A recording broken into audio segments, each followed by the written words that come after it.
Good evening, good morning, good afternoon. Thank you for joining me, Dorothea, on Through an Orthodox Christian Lens. It is October 20 already. Woo! Almost through October 2025. This year has just really sped by. I'm going to be talking about this news that's been out the past few days regarding Trump's continued bombing of supposed drug boats and apparently a submarine most recently.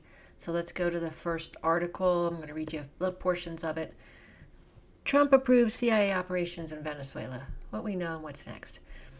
So he greenlighted CIA covert operations in Venezuela, and that ground attacks might be next.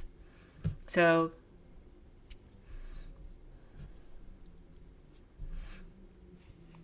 New York Times first disclosed the directive, quoting U.S. officials who privately said the administration's strategy is focused on removing President Nicolas Maduro from power.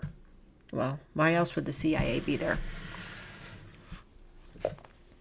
Trump also said his administration was mulling a land attack on Venezuela amid sharply escalating tensions after multiple U.S. strikes on Venezuelan boats in the Caribbean Sea in recent weeks and a troop buildup in those waters ordered by the U.S. president. Maduro appeared on national television Wednesday night, urging restraint and caution against any further escalation. Note a regime change that reminds us of the failed wars in Afghanistan, Iraq, Libya. Note a coup d'etat carried out by the CIA. Latin America does not want them, does not need them, and rejects them. And just in case people don't know this, there is a horrible history of U.S. regime change operations, special ops, CIA mostly, in South America and also in Central America. We've backed death squads that have killed thousands of people over that period of time, back in the 70s. I think they continued in the 80s, but if you read the history of it, it's just terrible. So obviously, what Maduro was saying there, I'm sure he's speaking for just about every country, I'm sure, in South America. So let's go to, this is supposedly all about Trump's war on the drug cartels, saying that Venezuela is the one that's harboring all this, when in reality, analysts have said that it's Colombia that has most of the drug cartels. So does Mexico, really. But let's just go with this. Let's just go to the next article. Okay, so Colombia accuses U.S. of killing lifelong fishermen in boat strike. President Gustavo Petro has denied that the man was smuggling drugs. We don't know, but he's saying that the U.S. has killed an innocent fisherman during what President Trump described as a strike on a drug smuggling vessel. Again, there's no evidence of this. Nobody has been able to corroborate any of this.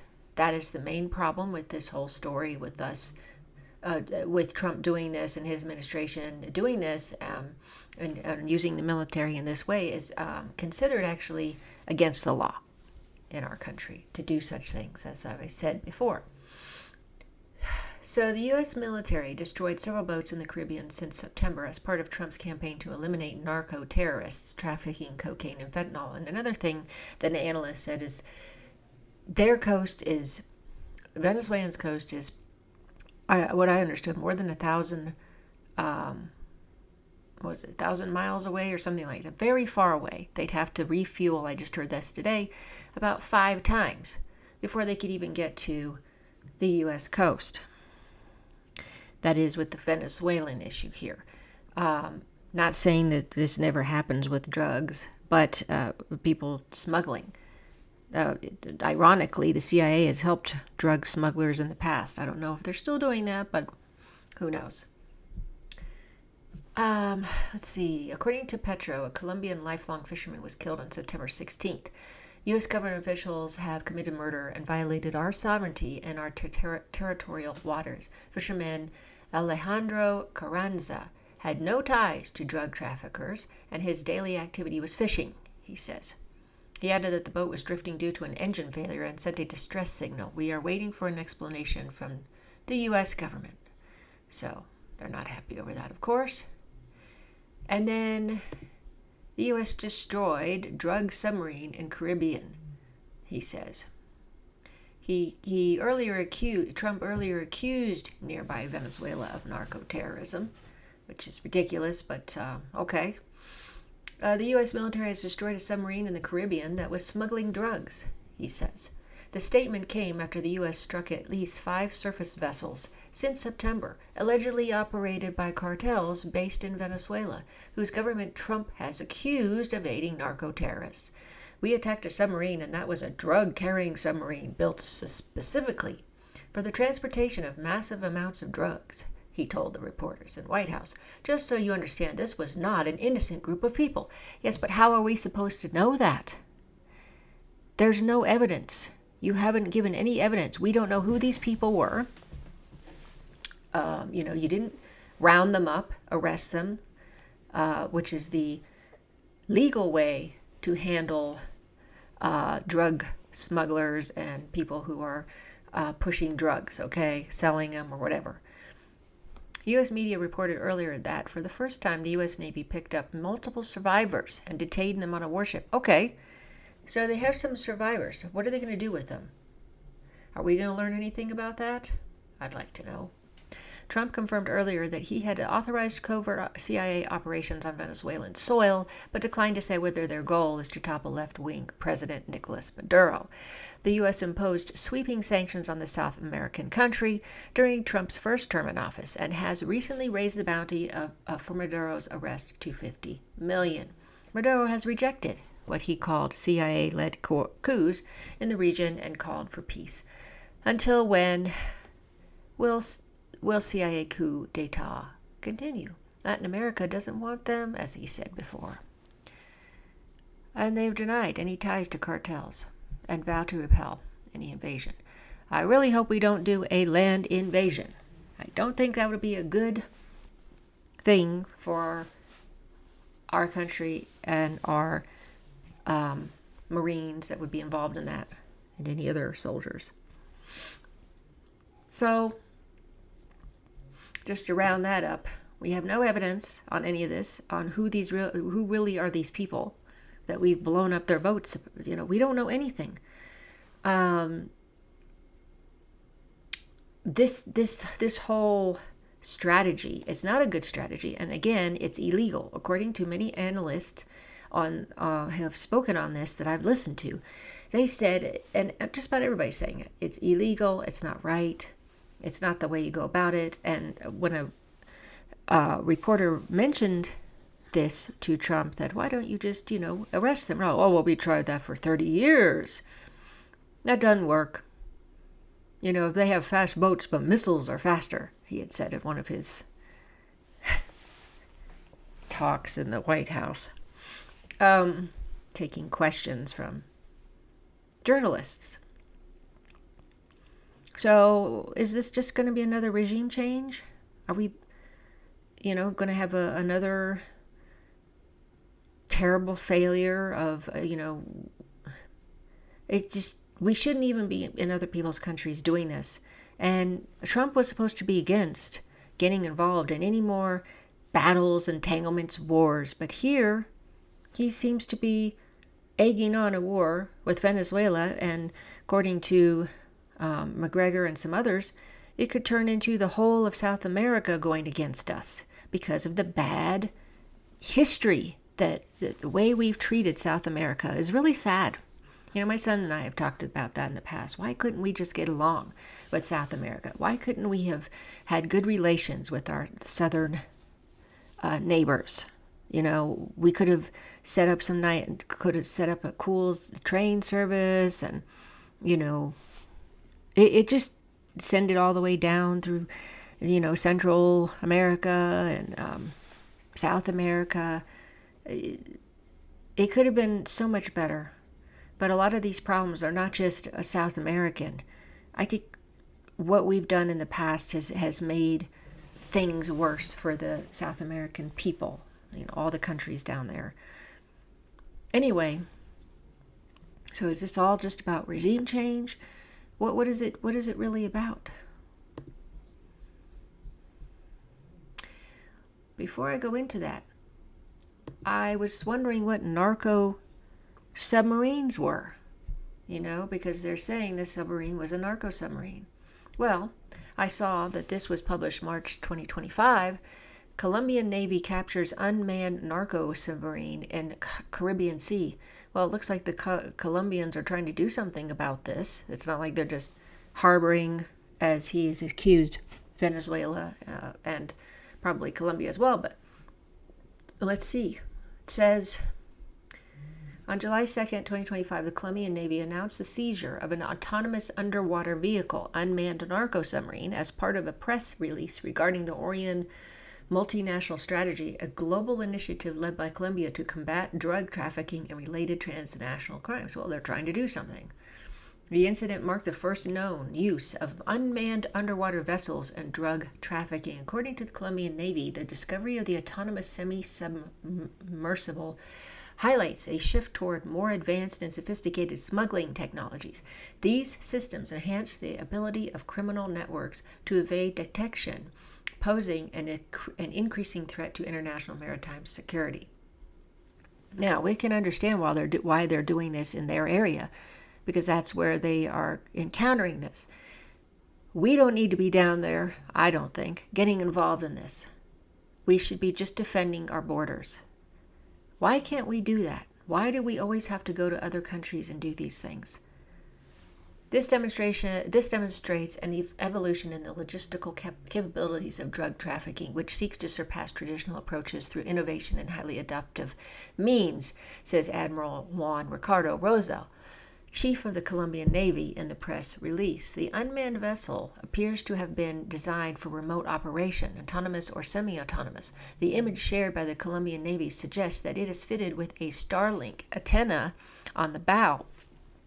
Open source information indicates that it has the capacity to transport up to 1.5 tons of cocaine. Good grief. Manufactured in Colombia, these rudimentary and lightweight vessels operate at waterline level, allowing them to travel longer distances than conventional speedboats while remaining difficult for authorities to detect and track. Narco submarines are not truly submersible. See, there's a picture of one. Maybe that's the one they caught. Speaking to Naval News, H.I. Sutton, an experienced OSINT analyst and regular Naval News contributor, stated that like almost all so-called narco-submarines, this vessel is not truly submersible. It runs low in the water with just the air inlets and communications antenna above water. This will make it very difficult to detect, although no more so than the crewed equivalent. Therefore, the shift to uncrewed operations isn't driven by increased stealth. Previous uncrewed narco submarines have typically been smaller in size and used for shorter routes. They have been detected in the Mediterranean Sea, transporting cannabis from Albania to Italy and from Morocco to Spain. This incident marks the first recorded discovery of such a vessel in Latin America. Okay, so just in 2020, just this March. So it's this first discovery of this. Apparently, though, they'd been detected, as it says there, in the Mediterranean Sea. Sutton also underlined that use of unmanned submersibles for drug trafficking has some risk for the smugglers as well. The challenge for the narcotics smugglers will be keeping the engine running. There is no crew aboard to fix it if it breaks down. This will, however, be baked into risk-benefit calculations. So Sutton also mentioned that the use of Starlink for high data, two-way satellite communications will be key to the viability of uncrewed narco submarines. So this is the author's opinion. I found this interesting. Unmanned systems are known to offer significant advantages across both military and civilian applications. In military contexts, removing the human element from operations eliminates the risk of personal casualties, enabling decision makers to pursue more ambitious and risk-tolerant strategies. In recent decades, unmanned aerial vehicles have been widely deployed on the battlefield. However, the emergence of unmanned surface vessels, particularly their game-changing impact in the Russia-Ukraine war, has triggered a paradigm shift in naval warfare. While unmanned underwater vehicles have primarily been used in underwater surveys, sampling, and mine countermeasure operations, the technology remains in active development. Beyond their operational benefits, the proliferation of unmanned systems presents serious concerns. The risk of these technologies falling into the hands of terrorist organizations or armed groups.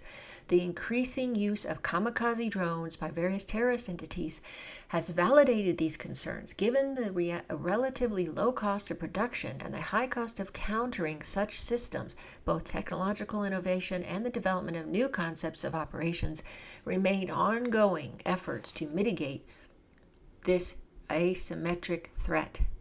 In this context, the use of unmanned underwater vehicles for drug trafficking marks a new and alarming development. The fact that criminal organizations have acquired this technology raises the possibility that terrorist groups may also have access to it. Detecting threats underwater is significantly more complex and costly than detecting threats on the surface or in the air.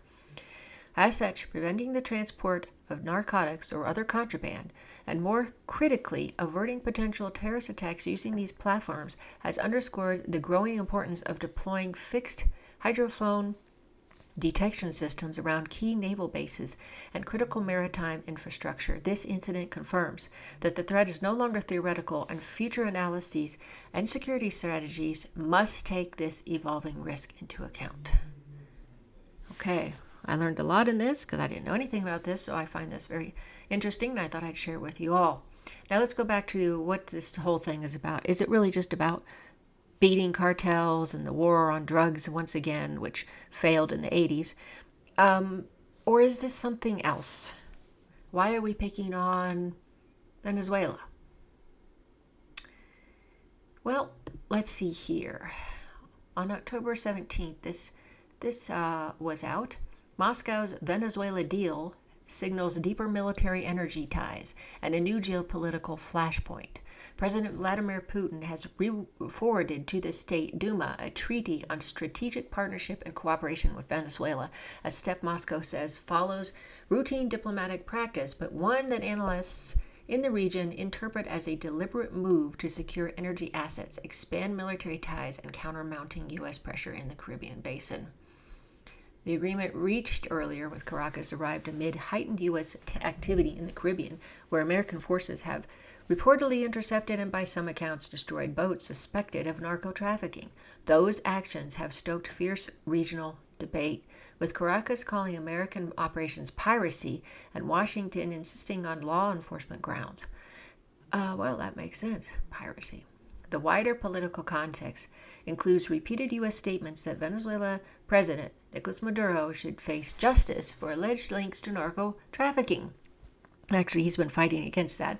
And new authorizations for covert action reportedly issued by the U.S. administration. Against this background, Moscow and Caracas present the treaty as mutual insurance. Caracas receives diplomatic backing and military technical cooperation.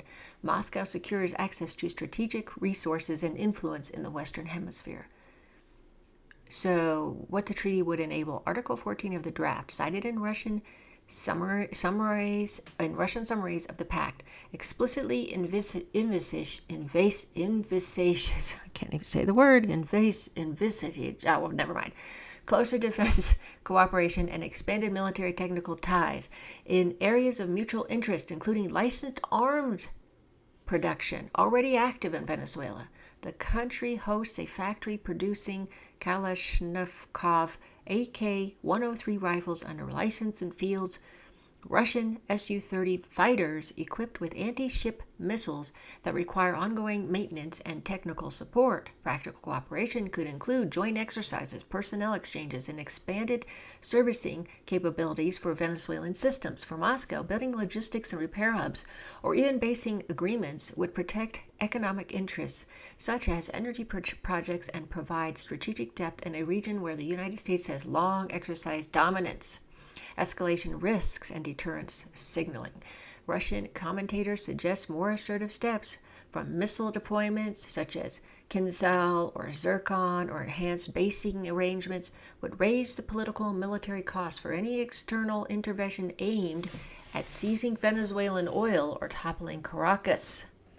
Moscow frames such cooperation as defensive, insisting it poses no threat to third states while demanding similar restraint from Washington. Regional reactions vary. Some governments in Latin America have voiced solidarity with Venezuela over perceived U.S. heavy-handedness. Others caution that deeper militarization of the hemispheric balance risks heightened confrontation. Mexico, for example, has publicly criticized exclusions from regional summits and signaled sensitivity to an external coercion of Latin American states. Costs, consequences, longer game. So observers warn that the treaty carries economic and political risks. Should Moscow seek to deploy high-end systems far from its logistical baselines, it would face sustainment challenges and potential diplomatic fallout. Similarly, using frozen assets or other coercive financial tools to back such partnerships could complicate Moscow's relations with third parties and raise questions about who ultimately bears the cost of defense guarantees. Still, from a strategic standpoint, the treaty gives Russia leverage, protecting commercial interests, signaling to the United States the Caribbean pressure will meet diplomatic and military counters, and building ties that might outlast short-term political cycles in either capital. For Venezuela, the deal promises immediate practical benefits: parts, supply, technical expertise, and political cover, as Caracas seeks to maintain sovereignty under a sustained external pressure campaign. With ratification now before the Duma, the pact will test how far Moscow is willing to translate symbolic support into concrete long-term commitments on the other side of the Atlantic. Okay. So, Russia is involved with the this pact with Venezuela, and it has a pact with China, with the Siberian pipelines, as I've told you before. I did a report on that before. So we have them involved with working with the Venezuelan. China and Russia are working with Iran with defense systems. So they're trying to, I think Russia is trying to, and Iran are trying to protect their interests in the Middle East. Russia has had dominance in the area of being like the person watching, or the country watching over, keeping things stable in the Middle East, although the U.S. has butted in through this supposed, peace thing between Azerbaijan and Armenia. Now you have this one down in Venezuela, and, they're saying, regime change, right? And all this stuff with Venezuela, it could be connected to the fact that Russia is involved as well to back Venezuela, help with the oil and everything else. And also it could be a BRICS issue. Trump is going against BRICS. It's always about the money, right? So there's a lot more here than just, we're trying to, stop the cartels. I really think it's much bigger than that. I think it's a BRICS issue. I think it's we're trying to save our petrodollar and our dollar as the number one currency, and it's already fallen apart anyway. But in fact, there's even a article on that. U.S. dollar, this was back on the 3rd of October, U.S. dollar hits 30-year low in global foreign reserves. Okay, that's from the IMF. The greenback share in central bank reserves has fallen to 56.3%. So, the U.S. dollar share of global foreign exchange reserves fell to its lowest in 3 decades in the second quarter of the year. So, the greenbacks accounted for 56.3% of allocated reserves between April and June, down 1.5 percentage points from the previous quarter and the smallest proportion since 1995, although the drop was largely due to currency moves rather than active selling by central banks. Exchange rate effects drove nearly all the decline in the U.S. currency's share of foreign exchange reserves. Let's remember now that India is getting its oil from Russia. And it's also working with China and using on whatever they want to get it and work with China about. They are using Chinese currency, not American. So it's not the US dollar. The dollar slid 9% against the euro, 11% versus the Swiss franc, and 6% against the pound sterling in the period, weighed down by US President Trump's tariff hikes, his pressure on the Federal Reserve to cut rates, and deficit raising tax changes passed on July 4th. Okay, so total allocated foreign exchange reserves stood at $12.03 trillion at the end of June. In the first half of 2025, the dollar fell more than 10% against major currencies, marking its worst start to the year since 1973. The recorded downturn contrasted with the dollar's traditional role as a safe haven asset. Russia has accelerated efforts to move away from the dollar and the euro after many of its financial institutions were cut off from the Western financial system in 2022. So the country has ramped up trade with international partners using their national currencies. Trend has been increasingly supported by BRICS members. Okay, so in the BRICS economy, many major BRICS economies have already started reducing reliance on the dollar, as the weaponization of the greenback through sanctions has pushed businesses to look for alternative payment options. That's right. And many people are joining, many countries have joined and are still joining BRICS. And that would include some South American countries. Brazil obviously is already part of BRICS, but I think it's going to become even more popular because who wants to be under the thumb of another country, an imperialist one, okay? There's no sovereignty there. You get punished with the, sanctions that only hurt the people in the country, not the government, the governments of these countries. So I think really this whole issue is much bigger than, we have to destroy drug smugglers. We have to destroy the cartels. Because I think if they were going to do that, they would probably have gone to Mexico and, continued trying to work with Mexico and would just stay on our border defense and do that instead of what they're doing right now. Do you agree, or what do you think is the reason for all of this? Okay, you can comment underneath this video if you'd like. Thanks so much for watching. Thanks so much for following my channel, for all your beautiful, wonderful, interesting, and very insightful comments that I've been getting. Great information on your perspectives on things and information I didn't know. I really appreciate everything you share, and for all your support. Until next time.